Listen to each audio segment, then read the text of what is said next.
God versus no God. Does it matter in Buddhism?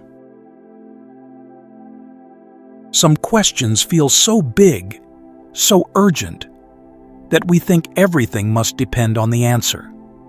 One of those questions is, does God exist?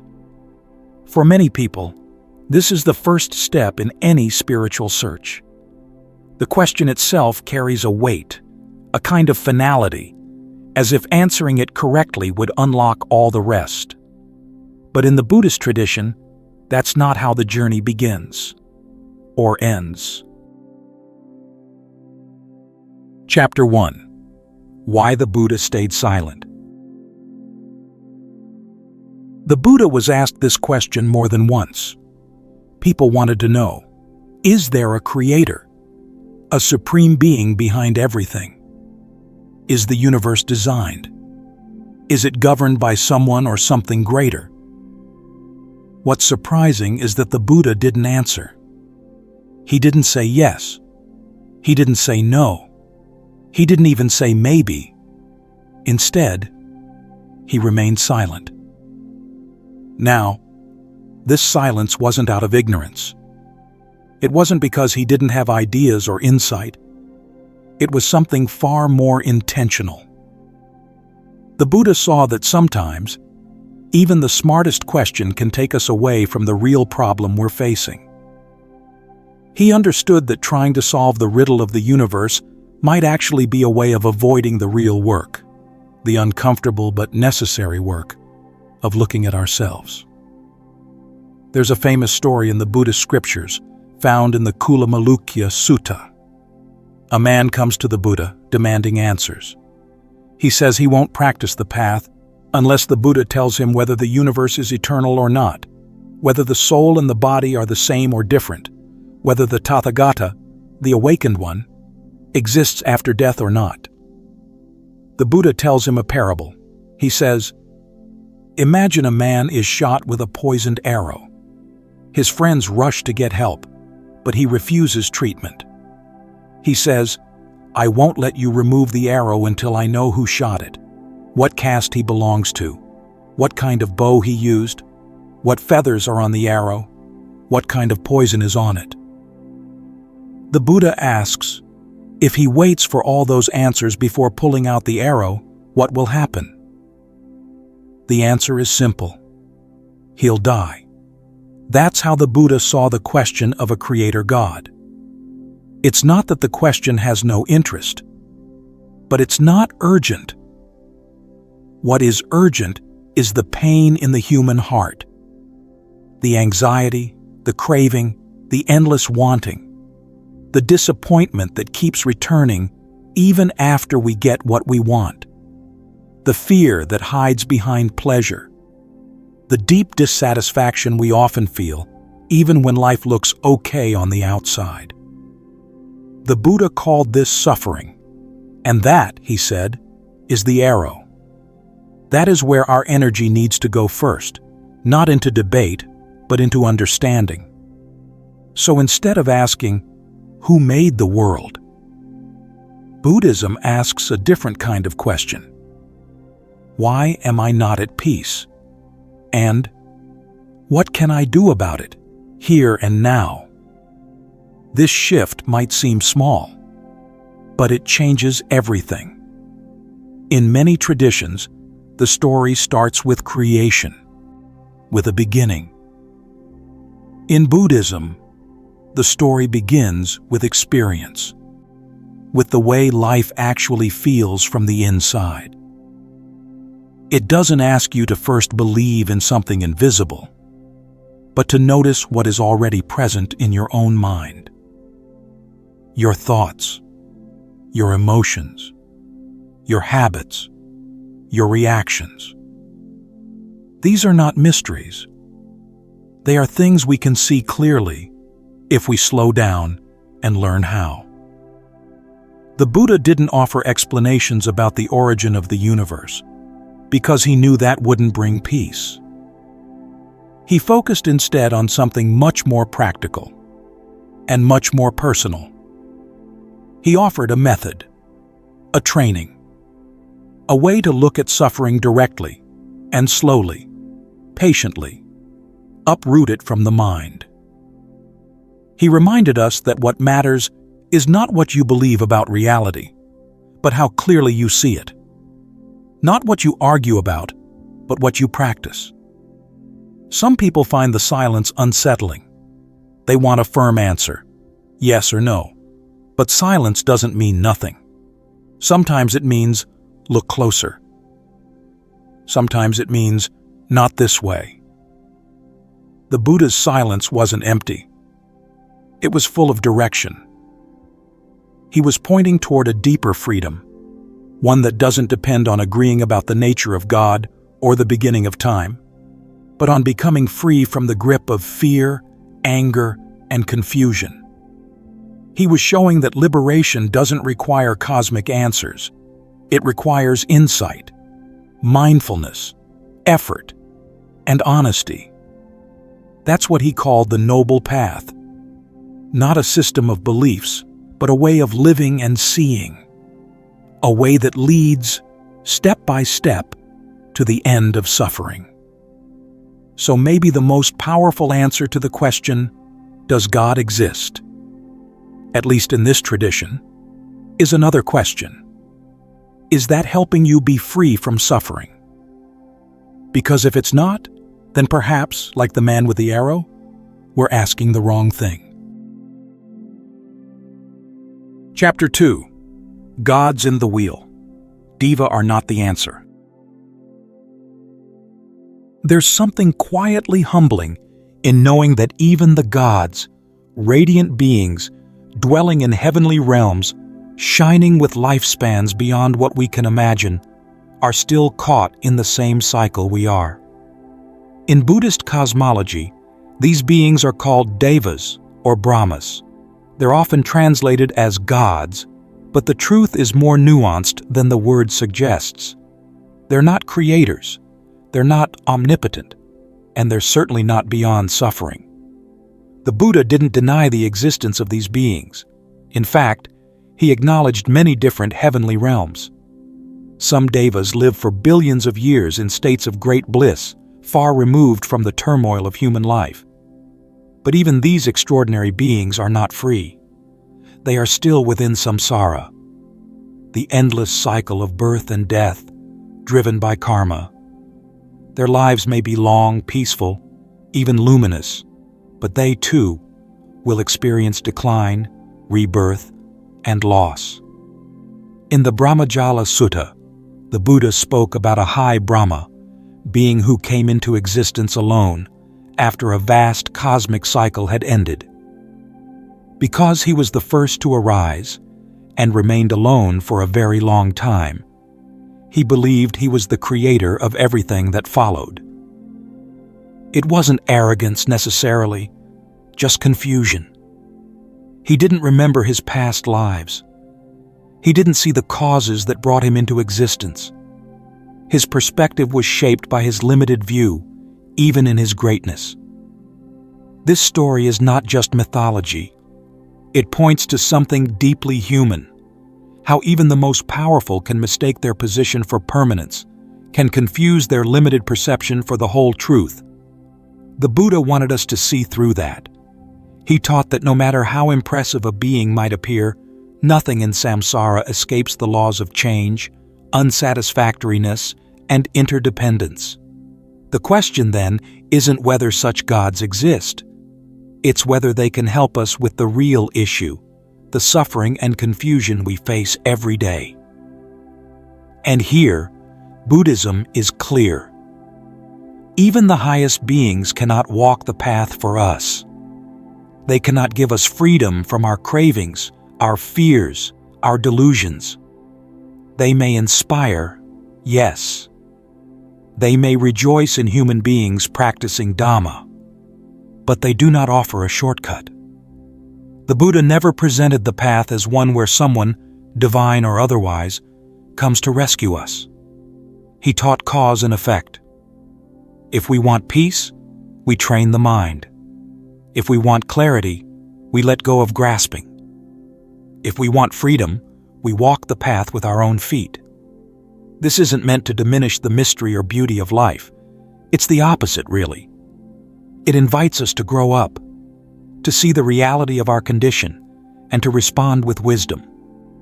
Even in the face of cosmic forces, what matters most is how we relate to our thoughts, our intentions, our actions. These are what shape our world, lifetime after lifetime. And maybe this is where the Buddhist approach feels so unique. It's not that it denies the sacred. It's that it brings the sacred down to something very close. The way you speak, the way you act, the way you train your attention. The Buddha saw that liberation doesn't come from pleasing a god, or even from worship. It comes from insight, from seeing clearly, from doing the work of freeing the mind.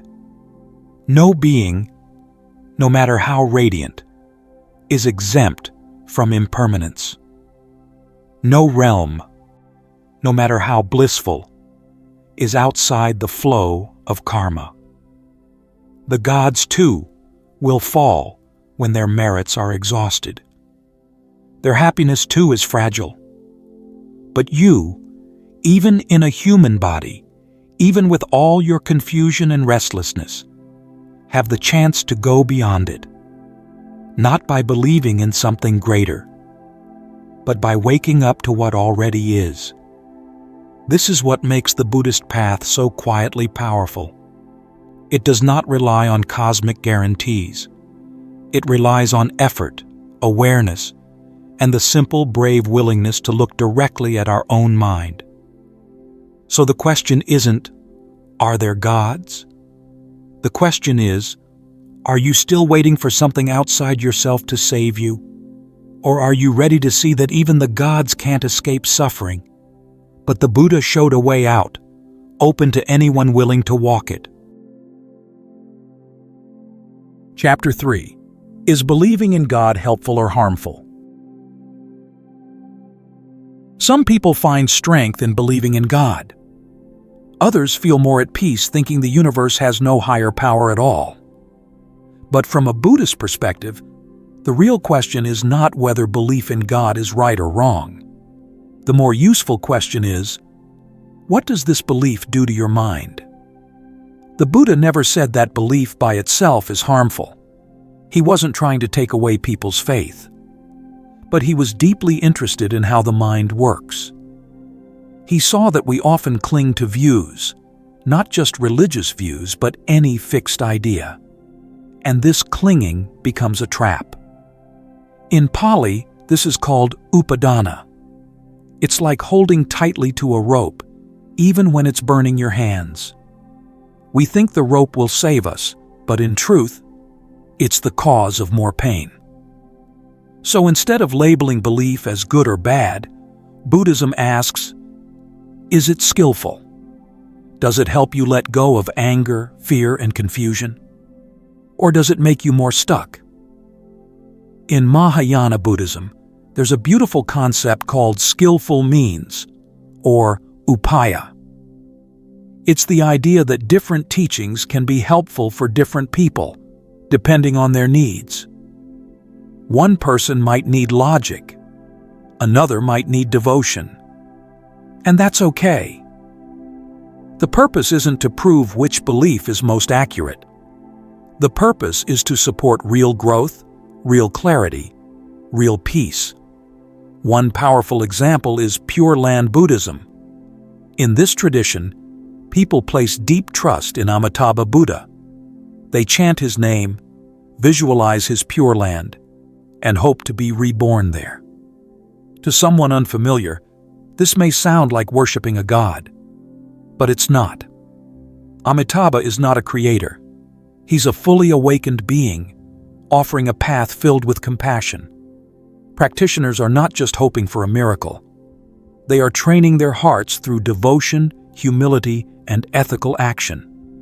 Faith here is not blind. It's used as a mirror to reflect and refine the mind. This shows how belief can serve a purpose. It can give people courage when they're tired. It can guide them when things feel dark. but it's not meant to replace personal effort. Chanting Amitabha's name, for example, is not about begging to be saved. It's about focusing the heart, developing qualities like gratitude and sincerity, and preparing the mind for deep transformation. The belief points inward, not just upward. But the Buddha also warned that even a helpful belief can become a barrier if we get too attached. If we think, my belief is the only right one, or everyone should follow what I follow, then we've built a wall around our understanding. Sometimes it's a beautiful wall, painted with kind words and holy symbols, but it still keeps us locked inside. That's when belief turns into what the Buddha called a fetter, something that holds the mind back. Clinging to a belief in God can be limiting, but so can clinging to disbelief. If we feel proud of not believing, or use it to look down on others, we've fallen into the same trap. Buddhism isn't interested in sides, it's interested in freedom. And that means being honest about what's going on inside us. Carl Jung once said that belief in God often reflects deep psychological needs, our desire for safety, order, or meaning. And while this can bring comfort, Buddhism gently reminds us, comfort is not the same as liberation. Feeling good for a moment doesn't mean we've uprooted the deeper causes of our suffering. The Buddha's path asks us to go further, to see clearly, to know ourselves, to wake up. This is not a rejection of belief. It's a call to see its role clearly. Some beliefs, when used skillfully, can help the mind become still, open, and kind. But no belief, no matter how comforting, can do the work for us. The Buddha didn't want us to replace old habits with new dogmas.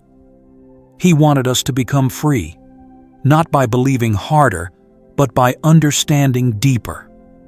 In the end, the question is not whether belief in God is helpful or harmful in general. It's whether, for you right now, it brings more clarity or more confusion, more love or more fear, more humility or more pride. That's the measure Buddhism uses, not correctness, but effect. The teachings don't ask you to throw away your beliefs. They invite you to hold them gently, like tools, to see what they build or what they block. And then, with mindfulness and courage, to choose what leads you closer to real peace. Chapter 4. The Problem of Evil. Who is responsible? Some questions feel so heavy, they press right into the chest. One of them is this: why is there so much suffering in the world? And if there's no divine hand controlling the universe, then who takes responsibility? This question isn't just philosophical, it's personal. It comes up in quiet moments after hearing about another war, another injustice, another senseless act. The mind wants to make sense of it all, wants to assign blame, or perhaps find a deeper reason behind it. In many traditions, that's where the concept of a creator God often enters, someone who allows or ordains events for a higher purpose, someone who can be questioned or worshipped in the face of pain. But the Buddha took a different turn. When people asked him why the world contains so much sorrow, he didn't speak of divine will or punishment from above. He pointed to something closer, something uncomfortable but deeply empowering: our own minds and actions. He taught that suffering isn't handed down to us from some cosmic judge. It's not punishment. It's not fate. Instead, it comes from causes, specific causes. And those causes live in our thoughts, words, and deeds. He spoke clearly. Beings are the owners of their actions, heirs to their actions. In other words, we live in the world we ourselves shape, not in some world imposed on us from beyond. It starts with something as basic as a moment of anger, a moment of greed, a moment of fear. These aren't just private feelings. Left unchecked, they ripple outwards. They affect what we say, how we treat others, what we support or ignore. They build habits, and from those habits, entire systems take shape. The Buddha referred to these forces as the three poisons: greed, hatred, and delusion. These aren't metaphors. They're real psychological patterns that create real-world harm. When they appear in a person, a family, a society, or even a whole generation. But what about injustice we didn't cause? Or suffering we didn't choose? Buddhism doesn't say everything bad in life is your fault. That would be cruel, and it misses the point. Instead, it teaches that while we may not control what happens around us, we are always responsible for how we respond. And more than that, our actions now shape not just our future, but also how much we contribute to the suffering of others. The law the Buddha pointed to isn't a divine law. It's a natural law, a law of cause and effect. Karma doesn't reward or punish like a god.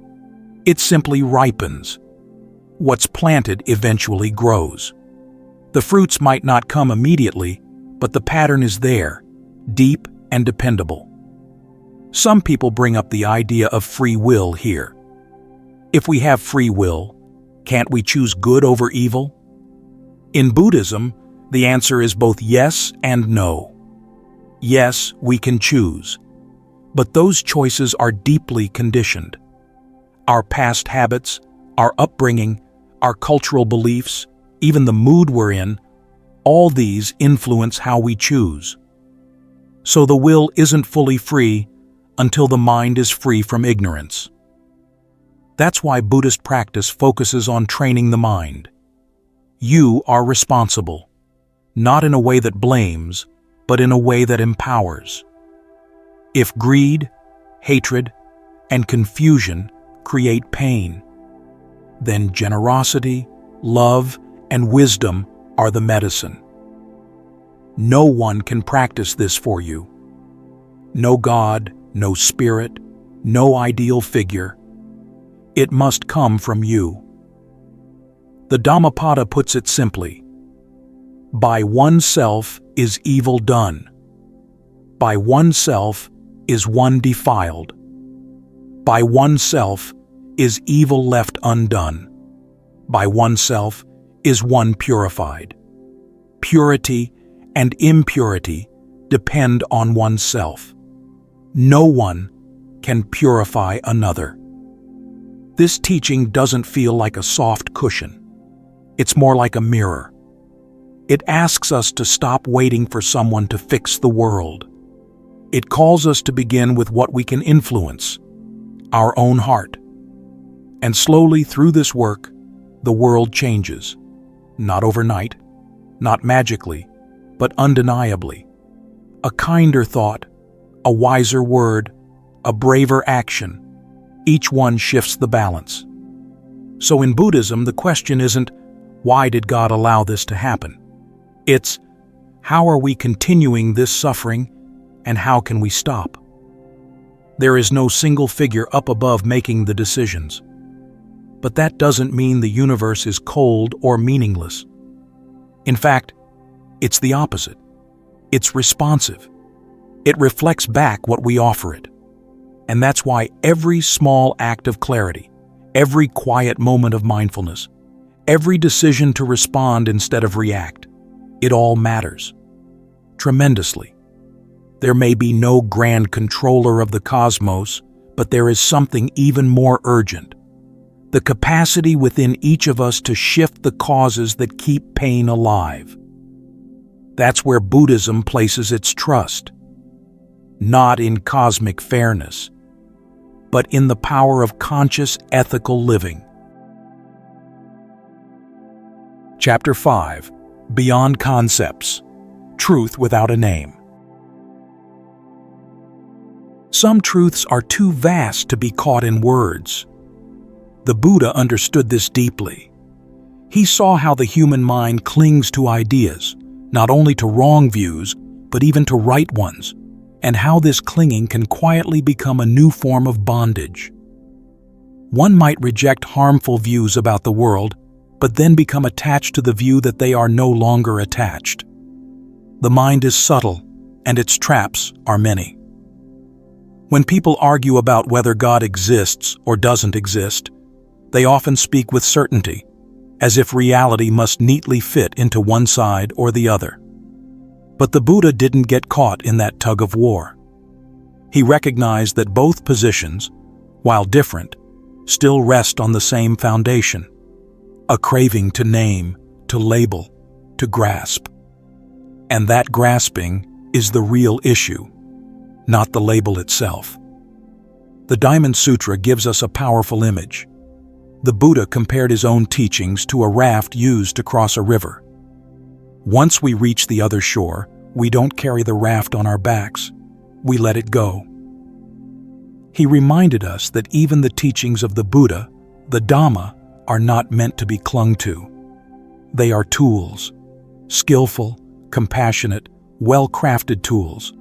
But once their purpose is served, they too must be released.